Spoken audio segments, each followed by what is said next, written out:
I mean, I'd like to start by asking Roy something. You talked about, well, you showed the effects of moving from a small study to a saturation, a wide study. And then there's some of the great results from the list, the 56% increase in malaria diagnosis, the 73% increase from the diarrhea diagnosis. The move from small scale to large scale is going to have a lot of challenges in terms of these are very poor countries, infrastructure is not there. What type of partnerships can get you to that point where you've got mass coverage? Because it's obviously working, but you know. The funny thing is, we had done. Sorry, you'd have to talk. Yes, sorry. Should have given you those before. Can you hear me? Is that on? Yeah, that's on. Okay. The funny thing is, we'd done large scale very early on. Those leprosy campaigns that I showed you at the very beginning, that's almost 20 years ago, were very large scale. In fact, mass media is much easier to run at large scale than it is for a randomised controlled trial. I cannot tell you how difficult a randomised controlled trial is to do. There's a reason why it hasn't been done before, and that's because it's hell. And we had to particularly select these sort of local media stations, and you know, it was really difficult. But broadcasting on a national station, that's the whole appeal of mass media, is that in many, many countries you can reach tens or millions of people, tens of millions or millions, relatively easily. And the partnership you need are simple. You can't go into, if you're going to do a campaign in Ethiopia tomorrow, you need permission of the Ministry of Health, just as you would here, and you need a partnership with the national radio station of Ethiopia. That's the, you analyse the data. The data, if you look in measuredhs.com, the DHS stats will tell you how many people are listening to radio and television. You can prioritise which medium you go on. And I would say the partnership element is actually really simple. Going to scale is actually really simple. It may not be cheap, but it's simple. Okay, thank you for that. I think there was a question there from the gentleman and the Marianne at the back. Sorry, yeah.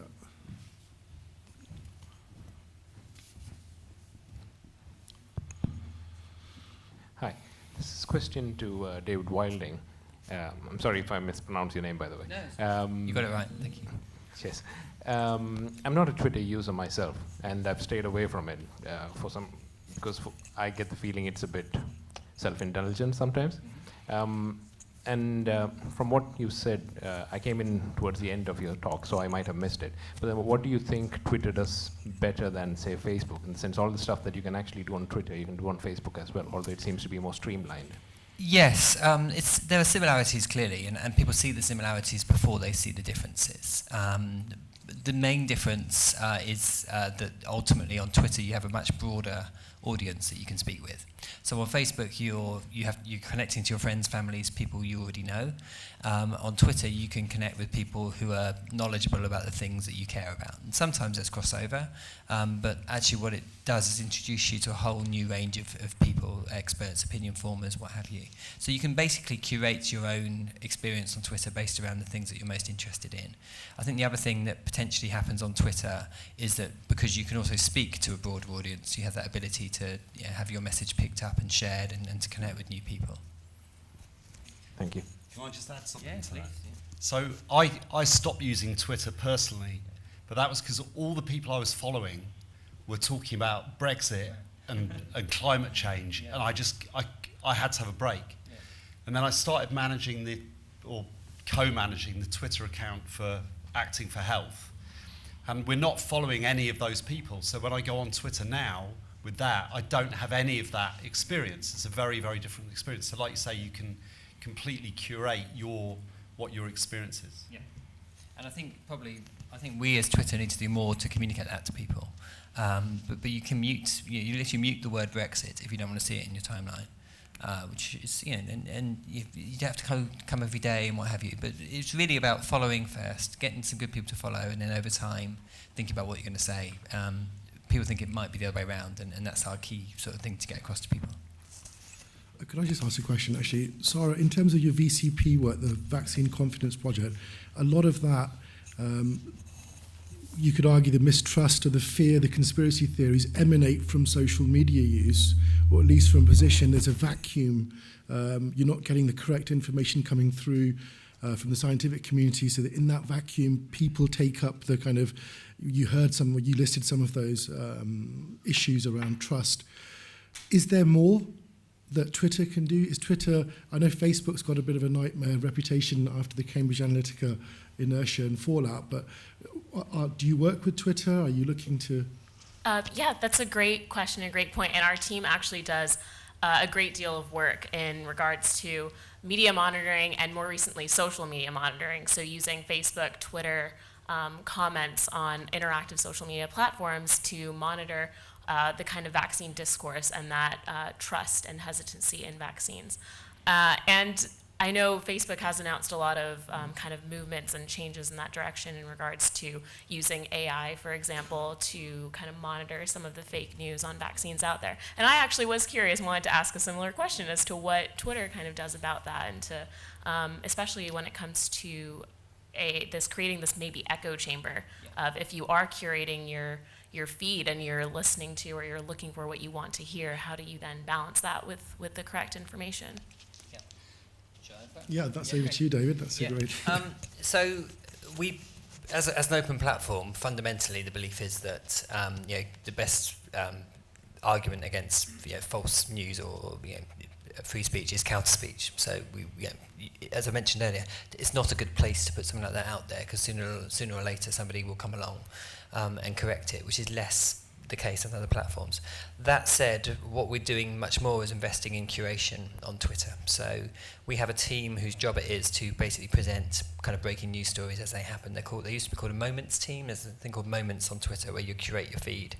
So if you go to the second tab along the magnifying glass, that's where we call it the Explore tab. It's where you see kind of key stories. And what that team does is literally provide.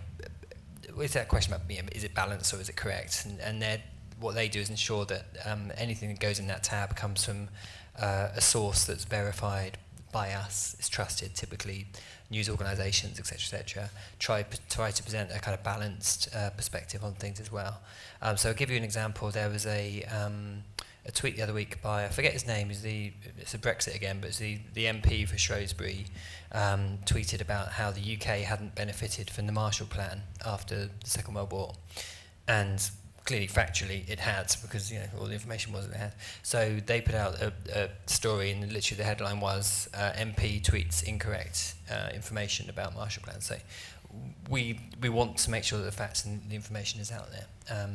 But I don't want to be complacent in any way, but I'd be interested to kind of hear your experience about, I think the feeling is it's probably more of a Facebook thing than a Twitter thing. That if you only connect with people who share your worldview in your community, you're far more likely to do that on Facebook than perhaps you are on Twitter.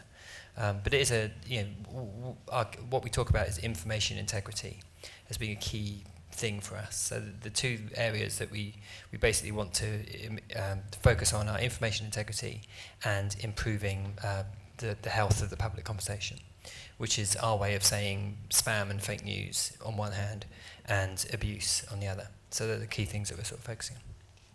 Thank you. I think there's quite a few hands going up. I'm sure you'll continue this into the break as well, which is kind of what we want. Hi there. Yeah. So I work with Zara with the Vaccine Confidence Project. I'm a research fellow and clinician by background at the London School of Hygiene and Tropical Medicine. And for the last few months, I've been doing some media monitoring, if that's the best way of phrasing it, looking at kind of the views of the public on this topic. And so I pose a slightly different view from you, David, that actually you said that anti-vaxxers or people that don't believe in vaccinations have no space on Twitter, or maybe their influence is less heavy because they're contradicted quite quickly. However, one of the interesting things that we've started to find is that, or I've started to find recently, is that actually people can have the guise of expertise on Twitter. And what we're seeing now is actually people putting research papers to substantiate incorrect views taken out of context. And so in this place where people can have an open view and people can talk quite fluidly and under the guise of expertise, how do you think public health experts or people within medicine can actually contradict this or can have more of a voice or a validated voice? Yeah, it's a difficult question. I think the short answer is by putting the correct information out there through counter speech. So if you're seeing information out there that's clearly wrong, reply to it with the information as you see it. We verify journalists and experts in their field, so that can often help. But that's not a perfect system either, because we had some confusion about the verification process a short while ago. So there was a case of people being verified for because of who they were rather than necessarily what they knew. But the honest answer is to literally have that conversation out there. I know that that's not sort of perfect, but we don't sort of take people's Twitter's accounts away for putting out information we don't agree with, nor do we take people's Twitter accounts away for putting out information that isn't correct. But people have absolutely, and we see it time and time again, day in, day out, go and correct that information. Yeah. Thank you. Sorry. Hi, I'm Dan from LSE and ISNTD. I'm currently a student, but I worked on health programs for years before I started education. So I'm very interested in the role of communication in public health. So I want to ask two questions. One is, what do you think is the role between mass media or traditional media and social media in terms of promoting global health? I think this goes to all of you. So what's their comparative advantage over each other, and how do you think they should work together? And the second question is more for Alex. So just to clarify, is your program more targeting the participants, or is this like a training program? So how do you make sure the scale of the impact? So I hope that's a question. I'd like to start. The social media versus mass media is a great example of something Roy said, which is the importance of knowing your audience. So for the case of Sierra Leone and the Ebola vaccine trials, we had a little bit of a combination using mass media as far as you can have it through radio in these communities, but the social media aspect wasn't Facebook or Twitter, it was WhatsApp. And so that was what was used in those communities. And hand in hand, they worked really well to spread the word of the vaccine trials. Having the radio jingles and talk shows and having people phone in to ask questions was something that was brought up in all the focus groups that I had experienced when I was over there, as well as the mention of kind of WhatsApp campaigns to tell people about the trial and opportunities and when to dial in or listen to the radio. So they worked in harmony there for sure. We have some comparisons on this. I mean, we do use social media, but it's difficult to apply for a grant now without having some, innovative technologies as part of your grant. I'll just give you an example from a couple of years ago. We did a campaign on family planning in DRC, just in Kinshasa.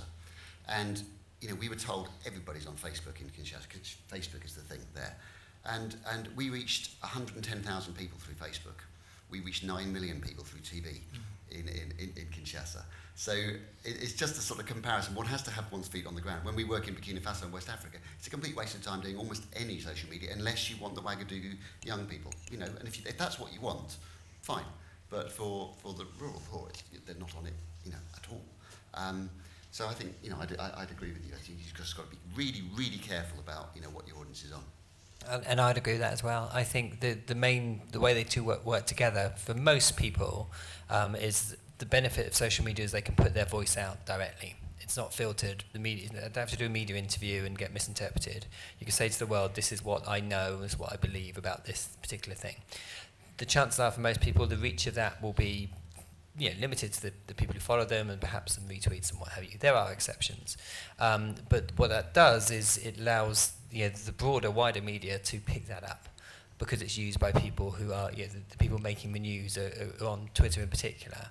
It basically allows, we'll see it all the time, people picking that stuff up and taking it further. So it's definitely a case of doing both. And actually, another thing we see is that the mass media dictates what gets talked about on Twitter. So mass media has a hugely important role in all communication. So yeah, just to move on to your question for me, there are really two ways that we're looking at scaling. One is to train people both in country and here to go out. The methodologies we're using are very specific. There's two main methodologies, which is the science of acting and also theatre of the oppressed, or forum theatre, which some of you may have heard of, developed in the 70s in Brazil. They're very specific, they take quite a lot of training, but I think from now, having had some small experience, we've worked out what is the critical stuff that needs to be used, and that we can train that in fairly short time. So that's the first way of scaling, to get people out there working in more and more communities. And the second way is to produce not just plays, but to produce films that can be shown on mass media, and that would really make the difference, as we've been hearing. Now, the issues are very localized. From one village to another one 5 miles away, there might be very different issues that people are facing. But obviously, you'd have to do something where you're targeting the common ground, but at the same time as making sure things are really powerful and effective. I think you've got to examine that analytically, though. I mean, if you're trying to scale up a model where you're reaching 15 to 20 people at a time, and it's taking you 5 days to do it, that's not scalable. You can train all the trainers you like, but at the end of a year, you're going to reach a few hundred people. And that's just not, you've got to reach millions. You've got to think of a strategy to reach millions of people. That's how public health works. That's the difference between clinical medicine and public health. And I mean, even if you're thinking about making films, showing films, at a village level, and I've seen a lot of this, I've seen this many, many times, I've done it as well, and vowed I'd never do it again. You're reaching sort of 100 people at a time. That's the amount of people who can gather around a screen. And 100 plus 100 plus 100 doesn't add up to very much. What struck me in your presentation was that you talked about, communication strategies for leaders, and I'm sure that has got potential to scale. You could get these people who are village leaders or are, community leaders or religious leaders or whatever they are, and get them on the radio where they can reach tens of thousands of people at a time, and get them to talk persuasively about an issue you've got. So I think the skills that you're bringing to this are obviously valuable and useful, but I feel that they're not hitting anywhere near the potential at the moment. Yeah, it's early days. Yeah, but yeah, that's good. Thanks. I think we've got 2 more questions, and then we'll in fact 3 more questions. Hi there, thanks so much for the presentation, really interesting topics. So my question is specifically for Sarah, but would like anyone else to chime in. My name is Arish, I'm a student between London School of Economics and London School of Hygiene and Tropical Medicine. And I am really interested as well about kind of the role of politics and policies and all of this. And being from the US, especially in today's day and age, the rise of misinformation in public health and seeing what it can do. I think what Sarah had said, especially in the video that you shown about, I think it was the Ghanaian health minister who had said that it was really just all about fear at the end of the day. It was not about capacity. Something that we've seen a lot recently as the rise of fake news is you can try and counter things with education and facts, but when fear reaches kind of a critical mass and misinformation makes the news, it is very difficult to counteract that with educated, validated experts. And so I guess what are some of the ways that you concretely, especially maybe in the communities that you were able to do EVAVAC and EVADAC successfully, how were you able to actually counteract the conspiracies that were tending to come up and able to squash those ideas? Because it's very challenging to do once the majority of people start saying that. Thanks. That's a great question, and something we also see with the kind of vaccine hesitance and vaccine fear linking to causing autism, the Andrew Wakefield study. That was something that really garnered all this attention, and people latch onto that, and how do you address that at a larger scale? I haven't figured out the answer to that quite yet of the larger scale, but in regards to the Ebola vaccine trials, this is where community engagement really came to be critical.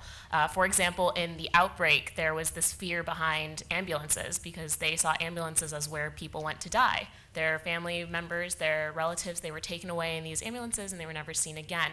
And so one of the ways they combated that was by having ambulance tours. And they would open up these ambulances in a couple of the communities and have local leaders come through, take a walk, see what the ambulance was, kind of educate them, and they could see it firsthand. In regards to the vaccine trials, we saw that multiple times. For example, in Mambolo, which was one of the districts for the pre-vac trials, there was this rumor that there was a big hole. It was the well for the water. And there was this rumor that this hole was where they were dumping in the bodies of trial participants. And so one of the ways they addressed that was they opened up the facility. They had a tour with the local leaders. The local leaders could then take that back to their community members and the people that they knew. And this was a trusted source of information. Finally, even at the everyday engagement in the big community area meetings where they would speak to all the people that they could get a hold of in the community, they would, to address the fear of the blood taking, they would bring in the vials, the test tubes that would be used, and they would fill them up with water and dump them into their hands. This is the staff of the trial, the community engagement staff. They would dump them into their hands to show them how much blood was really being taken, to say, see, you don't need to fear that this is happening, that we're going to take all your blood, that you won't be able to survive, and they would pass around those test tubes. So I think in that case, community engagement and really listening to and interacting with the people that have this fear is the best way to address it. Fear is such a charged and strong emotion. It can be hard, I think, to address that by just reading a couple other tweets or seeing a couple of videos. I think it means a lot more when you hear that from a source that you trust, and that proved vital in the Ebola vaccine trials. Bring in the super librarians, I think, from Twitter. But I think one more question. Hi, Jan from the Schistosomiasis Control Initiative. My question's for Roy. I wanted to go back to your point about knowing your audience and testing your messages. Have you found any particular platforms that work best for that, that have the most engagement? We use the old-fashioned way of just talking to people, talking to focus groups and things like that. I think that's the only way. So the sort of ways we use to know your audience are probably three ways. You do formative research, where you get inside people. For example, there was we were asked to do an HIV campaign in Mozambique, and they were scratching their heads wondering why people weren't following the sort of instructions of this mass media campaigns to use condoms. And then you realise that the people in southern Mozambique, their cosmology, their belief system is all about you get sick because you offend your ancestors. That's the whole system of belief. Now, you know, a condom doesn't make any sense in that context. You've either got to work within that context, or you've got to just, attack that context. You can do either. In the film I showed you, we worked within the sort of Hindu cosmology, but then sort of attacked one of the beliefs. So you then need to sort of pre-test, and pre-testing was the thing that wasn't done for that poster, which is what I showed you. The idea that post not working. So pre-test is really important, and then post-testing. You asking people why, and you can do this in focus group as well as in individuals.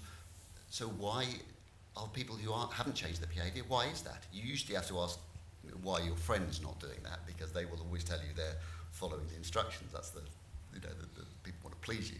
But why are they still resisting? Is it because of cost? Is it because of transport? Is it because of having to walk too far? Can't get access to the stuff? Those sort of things. But we use very conventional methods. I'm wary of modern technologies in the context that we're working in. It can be useful, but there's no shortcuts for finding out what rural villages are thinking. Okay. Thank you very much for the questions and answers. I know, Marianne, you've had your hand up twice. I know you'll have to forgive me because I'm getting text through the coffee is ready. So I've got a red button here. Coffee is ready, and we're going to have a half an hour break and come back for the next session. Thank you very much for the questions. Thanks a lot. Cheers.